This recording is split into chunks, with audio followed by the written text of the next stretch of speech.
Hello. Meron po tayong Asahi blender dito na subukan ayusin. Papalitan lang po natin yung gasket na itim na nakikita nyo.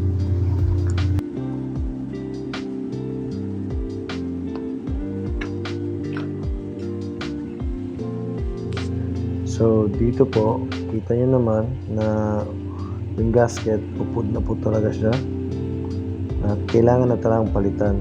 Kaya bumili ako ng universal na gasket sa Shopee.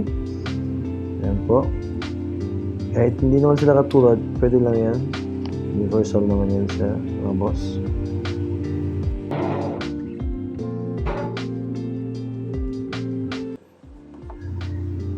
Dito po pala, may 3 screw lang po kayong dapat tanggalin. Ayan po. Yan lang po dapat natin tanggalin dyan.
Dito po, nakikita niyo yung profiler na yan.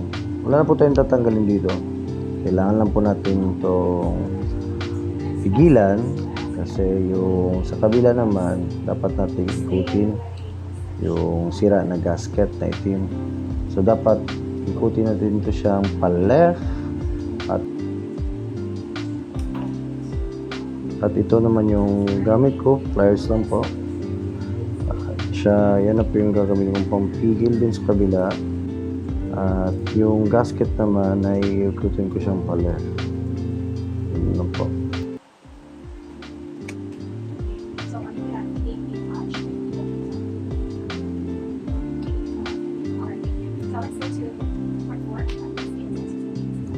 Okay, ngayon po itong bagong gasket, ganoon pa rin po pero paikot niya. Pa-right na po yung paikot niya. At higpitan lang po natin ng higpit. At yan, okay na po.